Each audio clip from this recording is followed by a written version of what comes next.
All right, the second throw we're going to learn is called a sidearm. You might know it as a flick, you might know it as a couple other names, but the correct terminology is a sidearm. The reason I teach this as a second throw is because it has counter spin on it. Remember on the backhand, I told you that the spin on it, when thrown right-handed, has clock spin. So this, thrown correctly right-handed, is going to have the exact opposite spin. It now provides you a full range of throwing from both sides of your body.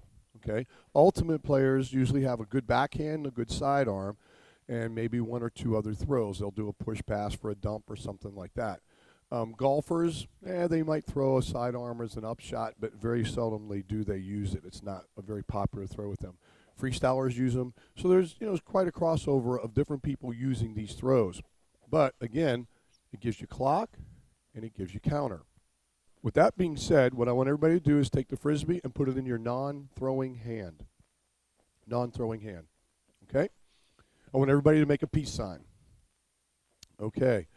Everybody got the peace sign? Cool. Now what I want you to do is to take that peace sign and turn it so your palm is facing the sky.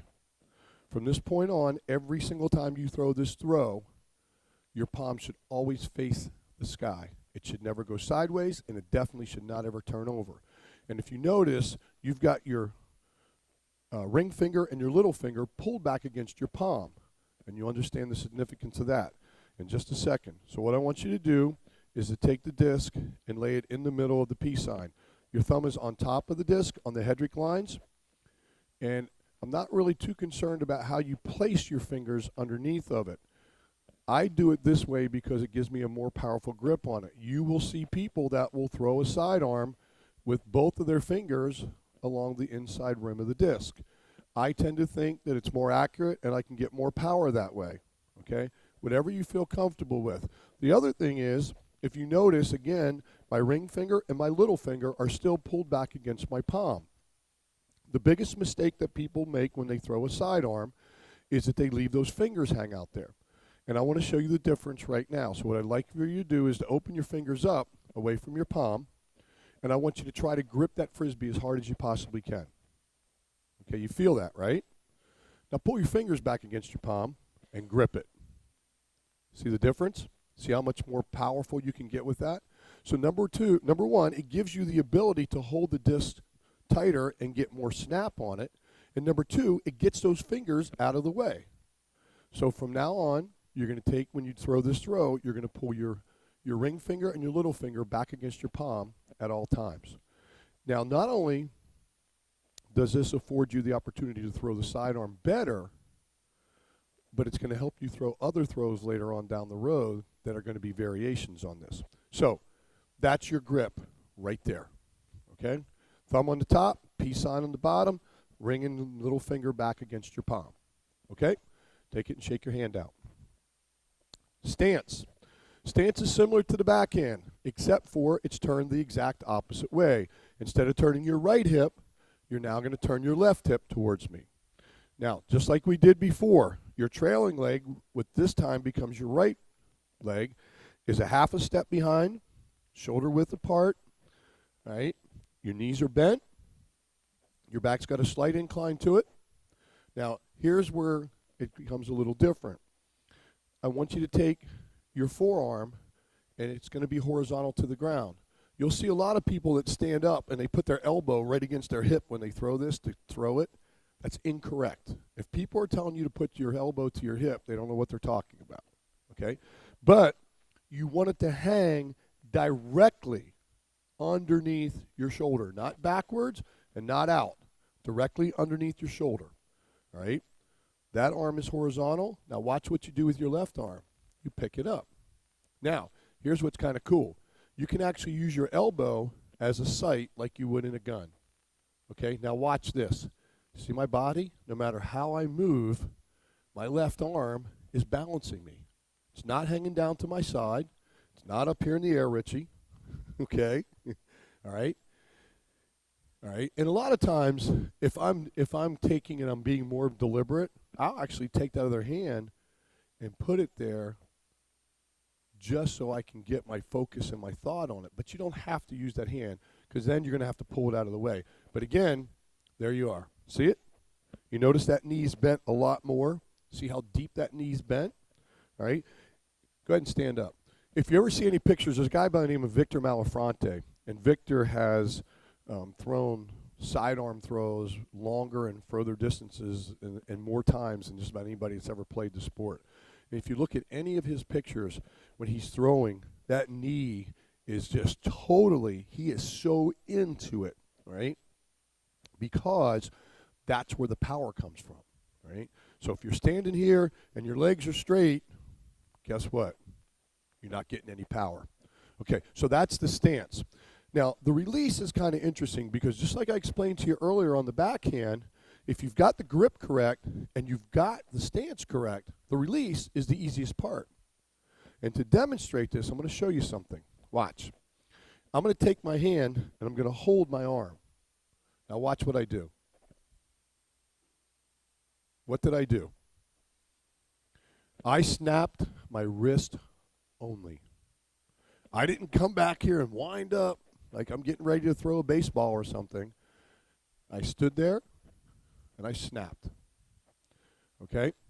So, you always give me this one with a mark on it. But there's no wind. I'm not throwing it a very far distance. I do that to illustrate that once you get that disc set and your forearm is horizontal to the ground, you're not pulling it back up here like this. Do not do that. That's why most people throw it into the ground. That's why it goes off to the side. Sit there and snap right at his belly button. Okay? That's all you're doing. Now, when I say snap your wrist, you're essentially, you are shifting your weight with your hips and your knees. Now, instead of watching the disc this time, I want you to watch my hips and my knees when I throw this. You ready? What did I do? Exactly. I transferred my weight from my back to my front to my back. It's like a rhythm. It's a rotation, okay? And what you're doing is, if you notice, you get into the rhythm, bang, all right? So that's a little exaggeration because most times it's just a quick pop. You're just shifting your weight. And you use those knees and you use those hips. You're not using your back. You're not using your shoulder. You're not using your arm. It's knees, hips, and wrist. Bang. Okay? So now, the wind on a sidearm.